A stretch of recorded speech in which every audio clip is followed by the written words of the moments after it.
What's going on, everybody? Josh Engleman here for Stokastic.com, back again with the NBA DFS contenders on DraftKings for Thursday, April 27th. Now be sure to hit that like button, subscribe to the channel, and hit the notification bell so you know when everything goes live. Follow me on Twitter at Josh Engleman, and sign up for the lineup generator. Peep the banner on the top of the screen. Click the link in the bottom on the description. In the description. You're not clicking on the description. You guys know what I mean.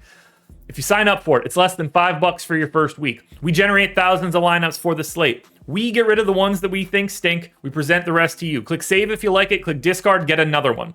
Chalky builds, balance builds, contrarian builds. Lock a player, swap a player, export up to 20 via CSV. This is a tool that will improve your DFS play, and I believe that you guys should check it out right now. For your first week, less than $5. Now, we're rounding out the bottom of my top 10 with DeAndre Hunter, Al Horford, Onyeka Okongwu, Time Lord Robert Williams, and John Collins on the outside looking in. Who will be my favorites? My top 5 plays for today? It's time to find out. That's the line I'm looking for. I just literally froze. In first at number 5, we've got the returning Dejounte Murray. He's 8,600. I got him projected for 41.5. I think you need about 49.5 to get into an optimal lineup. 17% of the time, I think he's your optimal captain. Another 40% at the utility. I really like Murray here, and I think he's going to get a little slept on because he was suspended for the most recent game and the Hawks won. 39 minutes for Murray. We know that he plays massive minutes. We've seen that all year. It's around a fantasy point per minute, a little bit higher than that. 20 points, 6.5 boards, almost 6 assists on 23% usage, and 2 stocks. I think he's very sneaky, particularly at the captain spot. We have his ownership at captain quite a bit lower than my optimal odds are right now. I think he's the guy that I take the biggest stand on in large field GPPs. In at number 4, we've got Jalen Brown. He's 9,400, projected for 44.5. You're looking for about 51. He's in the optimal lineup 59% of the time. That's 13% at the captain, 46 at the utility. You're expecting a big day out of at least one of Tatum or Brown. We got a huge scoring day out of Brown in the last game, but it didn't end up mattering for Boston. 38 minutes here for Jalen Brown, 1.15 fantasy points per minute, 31% usage, 28 real points, 7 boards, 3.5 assists, a stock and a half. I think Boston closes out Atlanta here. I think Jalen Brown has a lot to do with it. The $9,400 price tag is good enough, but he's not my favorite Celtic. We go to Trae Young at number 3, 10,800, projected for 51. We're looking for 56. He's in the optimal lineup 64% of the time, 17% at captain, 47% at the utility spot. Big day out of Trae in the last one with no Murray, including hitting the shot to basically win the game. 39 minutes for Trae, 1.3 fantasy points per minute. Like this scoring system a little bit more for him.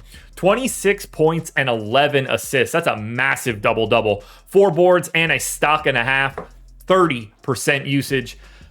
Why wouldn't you want to get to Trae? He looks fantastic and the ceiling is massive. But shockingly, at least to me, he's not even the best Hawk. That honor goes to Clint Capella, who's 5,200. I got him projected for 29.5. I think he only needs like 32.5 to be a likely optimal lineup contender.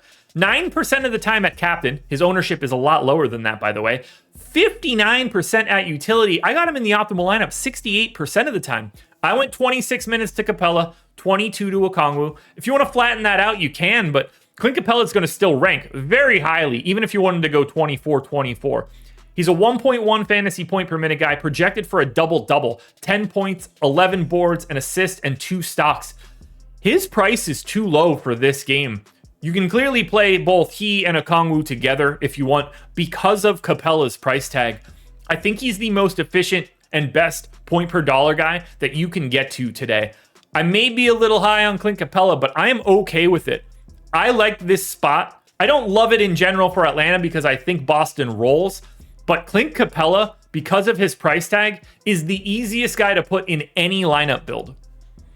The only thing better than Clint Capella is the lineup generator. $4.48 for your first week. Click the link in the description. Sign up. What are you waiting for? Just wait until the end of the video.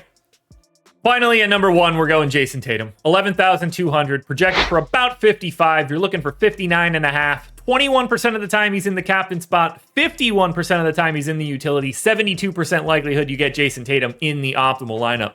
I think he has to be better than he was in the most recent game, and I think he's going to want to do that. 40 minutes, 1.35 fantasy points per minute, 32% usage, and 32 real points. Almost 10 boards. We're at 9.5, so double-double is in play. About 5 assists and 2 stocks. Nobody has a bigger ceiling on this slate than Jayson Tatum. The price tag is fine. 1 out of every 4 times you play this game out, though, Jayson Tatum is not in the optimal. So be aware of that, and be aware of that depending on the contest you're entering.